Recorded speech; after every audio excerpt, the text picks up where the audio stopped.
Olá! Me chamo Evandro, editor do canal Adventista Sucatinga Beberibe 7. E é uma felicidade em ter você aqui no canal conosco, estudando a lição, deixando o seu joinha, comentando e compartilhando, que é de grande importância para o crescimento do mesmo. Pois assim, assistindo os nossos estudos, compartilhando, deixando o seu joinha, deixando o seu comentário, o nosso canal terá mais engajamento nas redes sociais e alcançará cada vez mais pessoas no YouTube, para a honra e glória do Senhor. Maranata! Como já me apresentei anteriormente, me chamo Evandro e vamos mais uma lição desse dia? Vamos lá então, pegue sua Bíblia e sua lição da Escola Sabatina Adulto e vamos estudar com a gente aqui em nosso canal Adventista Sucatinga Beberibe 7 no YouTube. Bom estudo! Já ia esquecendo. Se você caiu nesse vídeo de paraquedas aleatoriamente e ainda não está inscrito aqui no canal, se inscrever-se, é só clicar na palavra inscreva-se, tá?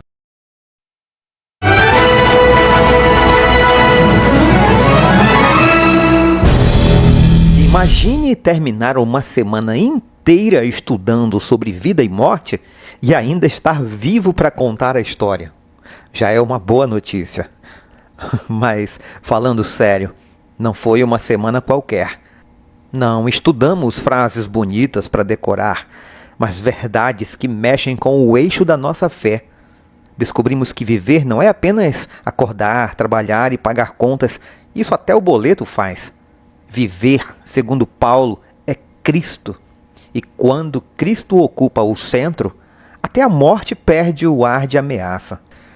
E essa semana nós estudamos a lição 3, falando sobre vida e morte.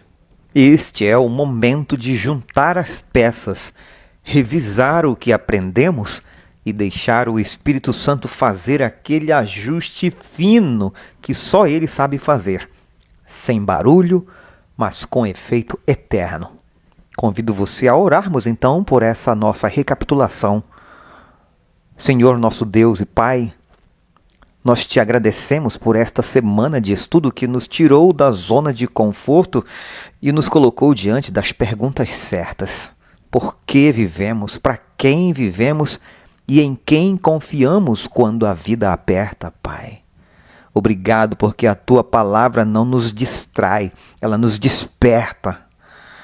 Nós apresentamos também agora todos os pedidos deixados nos comentários ao longo da semana. O Senhor conhece cada necessidade, até aquelas que a pessoa escreveu dizendo, eu nem sei o que pedir. Nós entregamos os enfermos, os cansados, os desanimados, os que estão sorrindo por fora e lutando por dentro. Pai, visita cada lar, fortalece cada coração e faz o que só o Senhor pode fazer.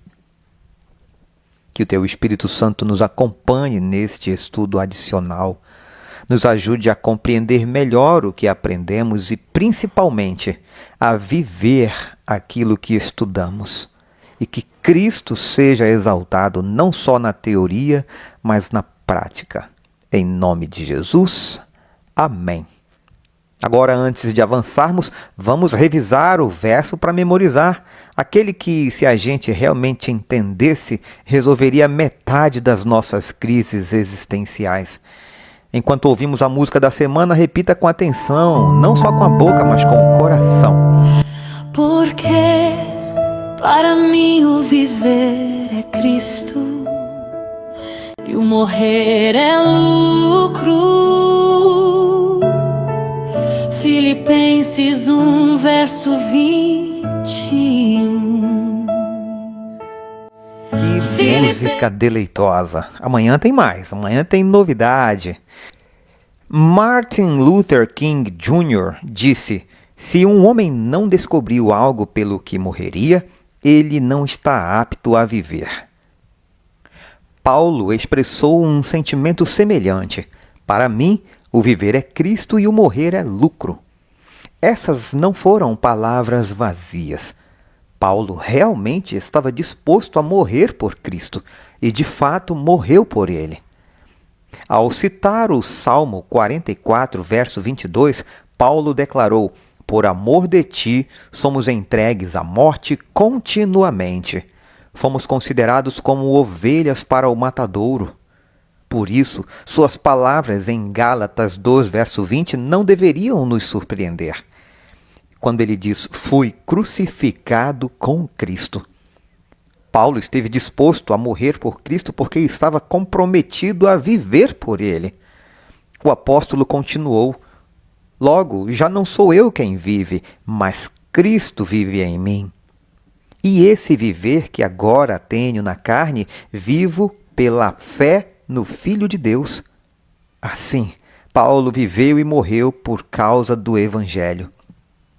A lição dessa semana enfatiza 3 temas principais. Primeiro, Deus nos chamou a viver com a mente voltada para a missão, inclusive nos convidando a estar dispostos a morrer por Ele. Segundo, a morte é comparada a um sono, cuja solução é a ressurreição do corpo e não a imortalidade da alma.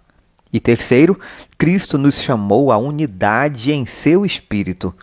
Como todos estamos envolvidos em uma guerra espiritual, devemos não apenas usar as armas corretas, mas também lutar juntos em unidade.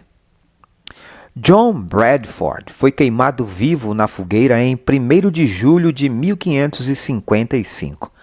Bradford foi capelão do rei Eduardo VI da Inglaterra e um dos pregadores mais populares de sua época. Mas tornou-se mártir por causa de sua fé. Quando estava sendo levado à prisão de Newgate, em Londres, para ser queimado, foi-lhe concedida permissão para falar e, da carroça em que seguia para a morte, por todo o caminho do oeste de Londres até a prisão de Newgate, ele clamava: Cristo, Cristo, nada além de Cristo. Assim como Paulo, Bradford entregou-se à missão, vivendo e morrendo por Cristo. Vamos entender melhor agora o que é viver e morrer por Cristo. A declaração de Paulo em Filipenses 1, verso 21, foi uma das mais notáveis de todas as suas cartas. Sua disposição de viver por Cristo, o que implicava suportar dificuldades inevitáveis e até mesmo morrer por Ele, destaca a esperança expressa no verso anterior.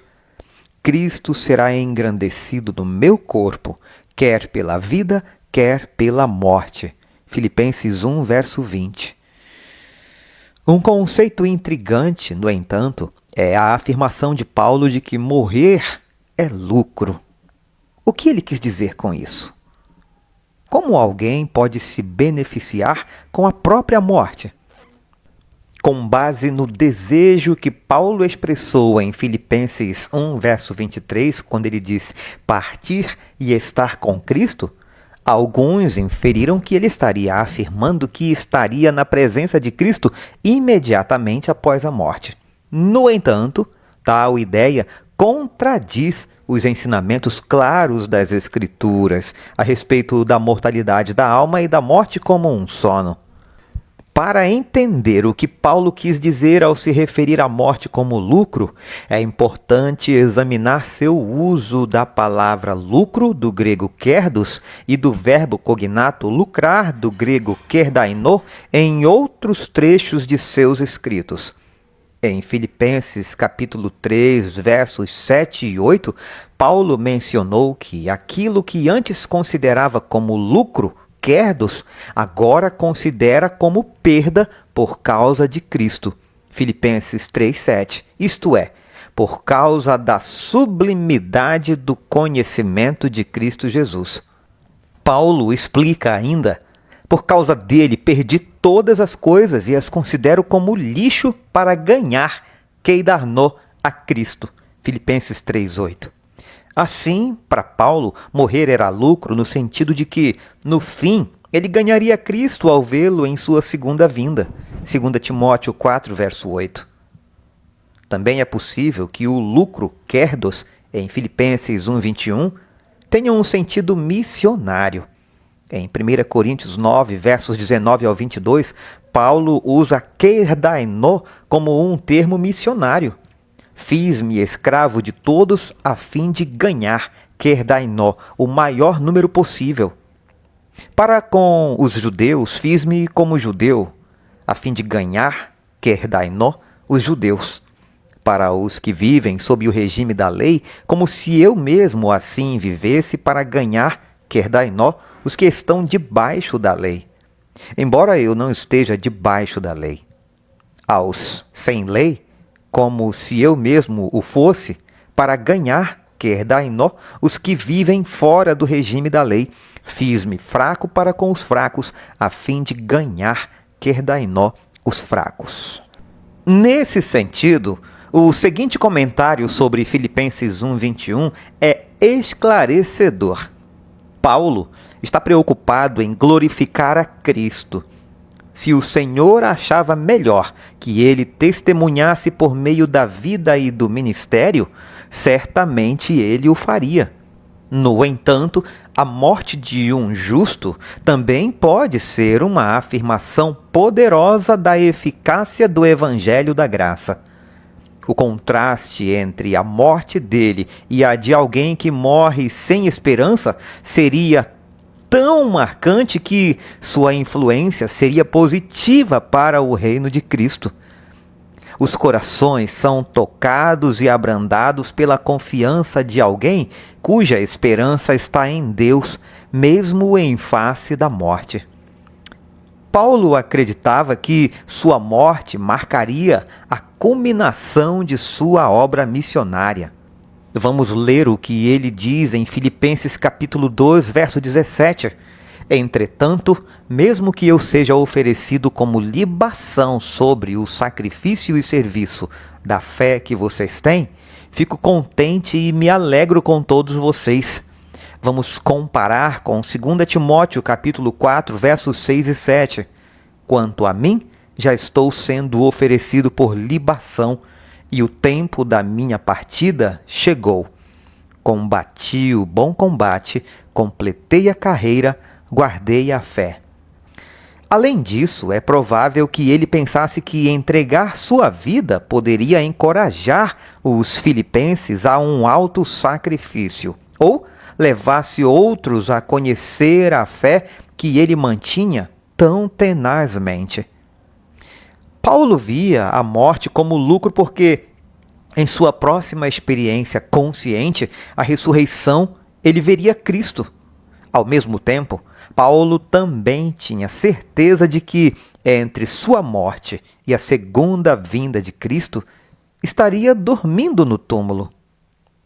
Vamos entender agora, irmãos, de acordo com o autor, por que a morte é como um sono. Paulo comparou a morte a um sono, sugerindo um estado de inconsciência. Essa ideia está de acordo com o ensinamento de Jesus nos evangelhos. Vamos ver como Jesus fala sobre isso em Lucas capítulo 8, versos 52 e 53. E todos choravam e pranteavam, mas Jesus disse: "Não chorem, ela não está morta, mas dorme." E riam-se dele porque sabiam que ela estava morta. Vamos ver também João, capítulo 11, versos 11 ao 13. Tendo dito isso, acrescentou: "Nosso amigo Lázaro adormeceu, mas vou para despertá-lo." Então os discípulos disseram: "Senhor, se dorme, estará salvo." Jesus falava da morte de Lázaro, mas eles pensavam que tivesse falado do repouso do sono. Um exemplo claro é a história da ressurreição da filha de Jairo. Curiosamente, enquanto Mateus e Marcos mencionam apenas que as pessoas zombaram da afirmação de Jesus de que a menina estava dormindo, a observação de Lucas, médico de profissão, foi mais precisa. E riam-se dele, porque sabiam que ela estava morta. Além disso, o livro de Atos, também escrito por Lucas, descreveu a morte de Estevão, dizendo que ele adormeceu. em Atos 7, verso 60. Isso também é dito a respeito de Davi, em Atos 13, verso 36. Ao se referir à morte dos pais, Pedro disse que eles dormiram, em 2 Pedro capítulo 3, verso 4. Os estudiosos debatem se, ao dizer os pais, Pedro estava se referindo à geração anterior de cristãos ou aos patriarcas, mas essa distinção é irrelevante. Seja qual for o caso, a morte é retratada como um estado de inconsciência, semelhante ao que acontece quando adormecemos todas as noites. Também é digno de notar o fato de que muitos corpos de santos que dormiam foram ressuscitados na ressurreição de Jesus, em Mateus 27, verso 52. Essa passagem no Evangelho de Mateus é importante não apenas por comparar a morte ao sono, mas também porque aponta claramente para a ressurreição do corpo como o remédio para a morte. Conforme já observado, a crença de Paulo de que a morte é comparável ao sono está profundamente enraizada nos ensinamentos de Jesus e está em harmonia com o pensamento expressado por outros apóstolos. Assim, a Bíblia não retrata a morte como um estado de consciência, como muitos imaginam. A lição também tratou sobre a unidade em Cristo. Filipenses 1, verso 27, iniciou uma seção da carta na qual Paulo passa de uma discussão sobre o seu próprio sofrimento para tratar do sofrimento de seus leitores em sua obra por Cristo. Dois temas cruciais surgem em Filipenses 1, verso 27. Um modo de vida semelhante ao de Cristo e a unidade. Os crentes eram chamados a demonstrar uma conduta exemplar e a permanecer unidos, apesar da oposição implacável e do sofrimento que enfrentavam por causa de sua fé em Cristo. Paulo usou duas expressões-chave para destacar o tipo de conexão que deveria caracterizar o relacionamento entre os crentes. Um só espírito e uma só alma. Essa linguagem de companheirismo permeia toda a carta. Nesse contexto, Paulo afirmou que os filipenses completariam sua alegria, abre aspas, tendo o mesmo modo de pensar, tendo o mesmo amor e sendo unidos de alma e mente. Filipenses 2, verso 2. Em Filipenses 4, versos 1 ao 3, Paulo sugeriu que a unidade era essencial para o cumprimento da missão.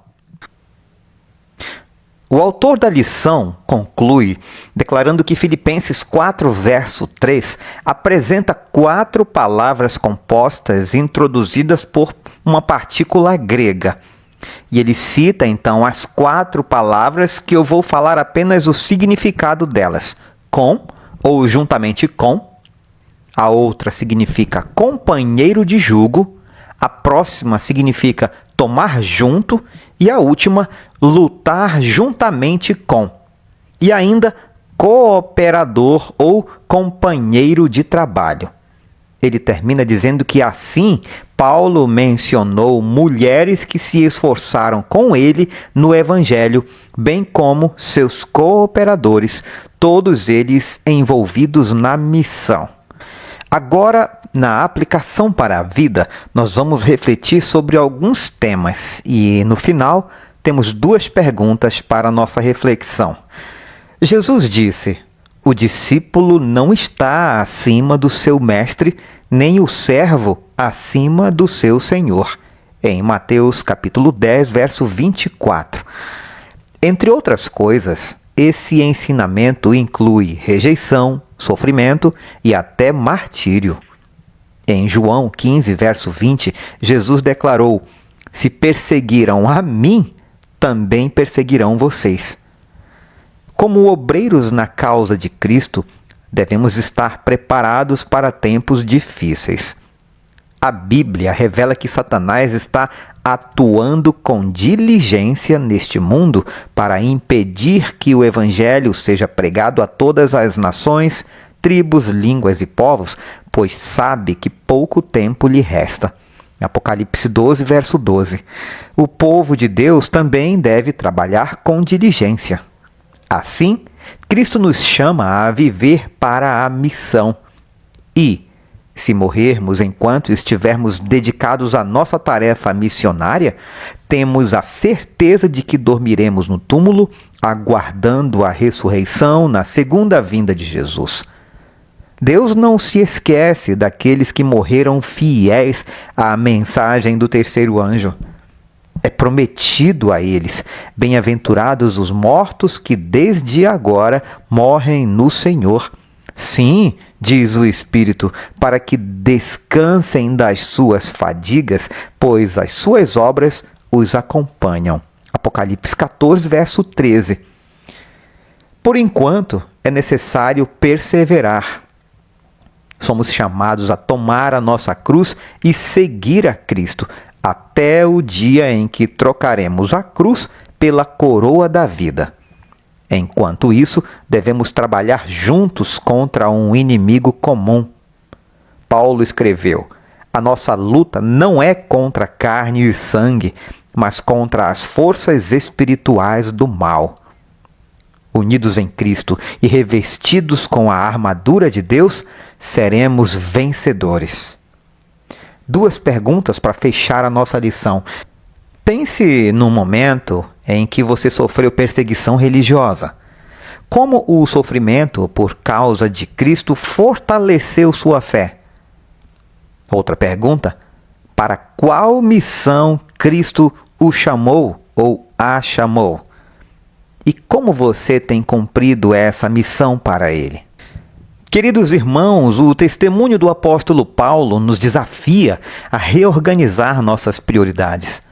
Para ele, viver significava revelar Cristo e até a morte estava submetida à esperança da salvação. Essa mesma perspectiva é oferecida a nós hoje. Quando Cristo ocupa o centro da vida, o medo perde força, o sofrimento ganha sentido e a esperança permanece firme. Que este estudo não termine aqui. Que as verdades aprendidas moldem as nossas escolhas durante essa próxima semana. Que elas influenciem a nossa maneira de falar, de reagir e de nos relacionarmos com as pessoas. Que a nossa vida, assim como a de Paulo, seja um instrumento para que Cristo seja engrandecido. Sigamos confiantes, sustentados pela graça, firmes na obediência que nasce do amor e fortalecidos pela esperança da breve volta de Jesus. Que o Senhor nos conduza, nos guarde e nos permita viver dia após dia para a glória do seu nome. Que Deus conceda a todos nós uma sexta-feira, um dia de preparação abençoado para recebermos logo mais o sábado. Um forte abraço, prossigamos com Jesus. Porque para mim o viver é Cristo